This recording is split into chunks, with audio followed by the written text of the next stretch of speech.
Summa qala hafizahullahu ta'ala ikramul jar, memuliakan al-jar, tetangga. Yang dimaksud dengan al-jar di sini tetangga adalah orang yang dekat rumahnya dengan kita. Ya. 6. Orang yang dekat rumahnya dengan kita.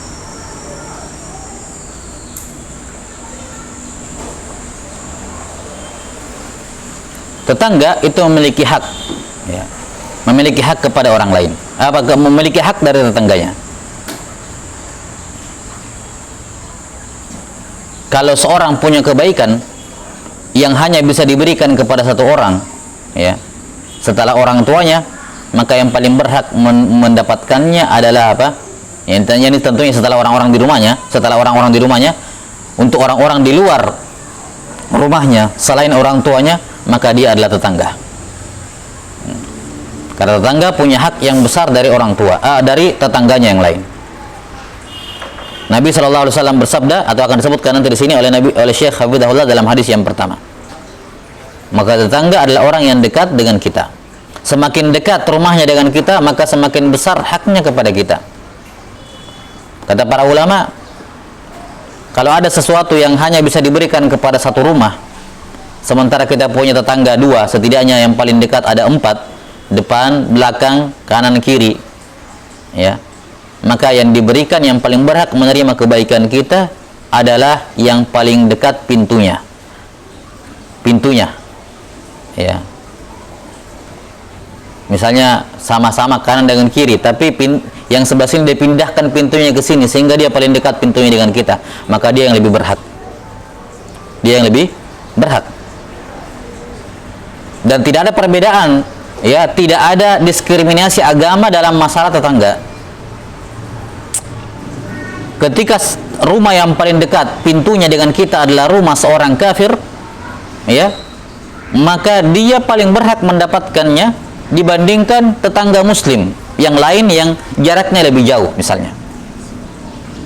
Karena itulah Nabi SAW dan para sahabat, ini warid dari Ibnu Mas'ud radhiyallahu an, mengingatkan kepada orang di rumahnya ketika memotong kambing dan semacamnya, diingatkan dengan tetangganya yang Yahudi, kamu sudah berikan kepada tetangga kita yang Yahudi itu.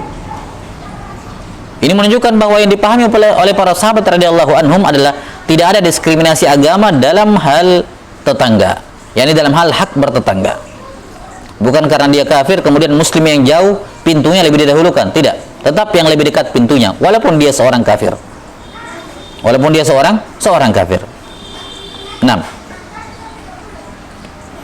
Qala an-nabiy sallallahu alaihi wasallam, "Ma zala Jibril yusini bil jari hatta dhanantu annahu sayuwarrithu." Perhatikan. Ini hadis yang sangat agung dalam masalah hak tetangga. Kata Nabi sallallahu alaihi wasallam, Jibril terus-menerus berwasiat kepadaku tentang tetangga. Ya, sangat sering Jibril kalau datang bawa wahyu, ya, ketika mau pergi misalnya, sudah mau pergi kembali, ya, setelah dititipi pesan oleh Nabi sallallahu alaihi wasallam, ya, alaika bil jar misalnya, perhatikan tetanggamu, usika bil jar, ya Muhammad, saya wasiatkan tetanggamu kepadamu. Jibril sering mewasiatkan kepadaku tentang tetangga, ya, sampai-sampai saya berpikir tetangga nanti akan mewarisi harta tetangganya. Yani ini zahirnya ini sebelum turunnya ayat tentang warisan. Ya, zahirnya ini terjadi, hadis ini terjadi diucapkan oleh Nabi sallallahu alaihi wasallam sebelum turunnya warisan. Sebelum turunnya ketetapan tentang siapa-siapa yang mewarisi. Nah, di awal-awal Islam sebelum turunnya ayat warisan, Jibril sering sekali mengingatkan tentang tetangga. Sampai-sampai beliau mengatakan, sampai-sampai saya berpikir, saya tidak akan heran kalau misalnya nanti turun syariat bahwa tetangga itu salah satu pewaris dari tetangganya kalau dia meninggal. Saking seringnya Jibril alaihissalam mewasiatkan hal itu kepada Nabi sallallahu alaihi wasallam. Ya. Dan baik tidaknya seseorang ditentukan dengan tetangganya, diukur dengan tetangganya, ucapan tetangganya. Kata para ulama, kalau engkau ingin melihat seseorang baik atau tidak, tanya tetangganya. Jangan tanya dianya, jangan tanya orang-orang teman kantornya, jangan tanya teman-teman pengajiannya, jangan tanya kepada orang-orang yang jauh rumahnya dari dia. Kenapa? Karena orang bisa menampakkan, menyembunyikan keburukannya dari orang yang jauh dari dirinya. Tapi kalau tetangga, dia tahu luar dalamnya tetangganya. Dia tahu apa yang terjadi dalam rumahnya, kadang kalau kedengaran sampai di luar, ya, dia tahu ini orang bagaimana, apa yang dilakukan setiap hari, tetangganya tahu. Maka salah satu orang yang paling jujur terhadap seseorang berkenaan dengan orang tertentu atau berkenaan dengan seorang adalah apa? Tetangganya. Ya. Maka tanyalah atau nilailah dirimu dari pandangan tetanggamu. Kira-kira menurut tetangga saya ini sudah orang baik atau belum? Kalau belum, ya, maka kamu belum dianggap baik. Ya. Ini tentunya kita berbicara dalam lingkungan yang baik secara umum, bukan dibilang lingkungan sunnah. Enggak perlu lingkungan sunnah, lingkungan masyarakat secara umum, ya, itu sudah cukup untuk menilai seseorang apakah dia baik atau buruk, buruk. Karena secara umum, walillahilham, secara umum masyarakat kita ini masih di atas fitrah secara umum, ya, masih di atas adab-adab yang baik.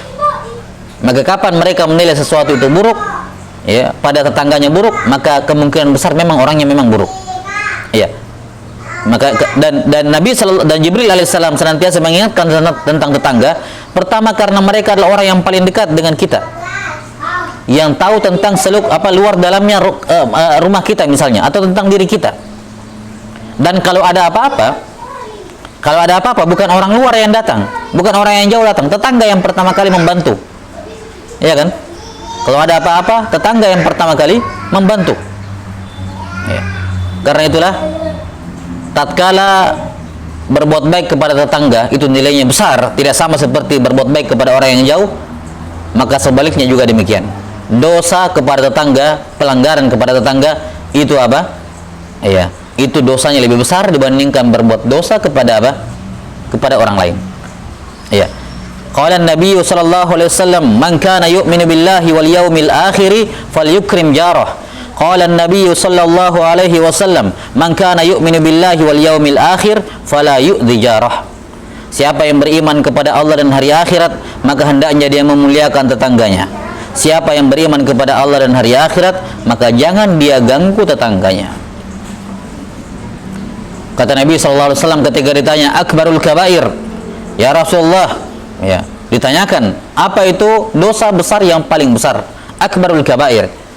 Ya, kata Nabi sallallahu alaihi wasallam, "Antusyrika billahi wa huwa khalaqak." Engkau melakukan kesyirikan kepada Allah sementara Dia yang menciptakan kamu. Dia punya jasa, Dia punya kebaikan besar kepadamu, tapi kamu menyekutukannya. Ini dosa besar yang paling besar. Summa ai, kemudian apa wahai Rasulullah? Antazniya, ya. 6. Antazniya bihalili jarik. Ya. Engkau berzina dengan istri tetanggamu dibandingkan sama perempuan lain. Ketika kau melakukan dengan istri tetanggamu, itu dosanya jauh lebih besar. Kenapa?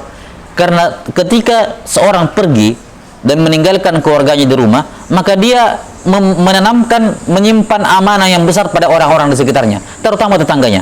Amanahnya besar. Dia berikan amanah, dia percaya orang-orang di sekitar rumahnya. Maka orang yang melakukan hal tersebut kepada tetangganya, ini pengkhianatan yang besar terhadap amanah. Ya. Kemudian kata sahabat tersebut, "Summai," kemudian apa wahai Rasulullah? "Antaqtula waladaka khasyata an taf'ama ma'ak." Ya, engkau membunuh anakmu karena takut mengurangi rezekimu. Ya. Sadaqa Rasulullah sallallahu alaihi wasallam, "Man kana yu'minu billahi wal yawmil akhir fala yukrim jarah, fala yu'dhi jarah." Nah, Allah taala alam bisawab.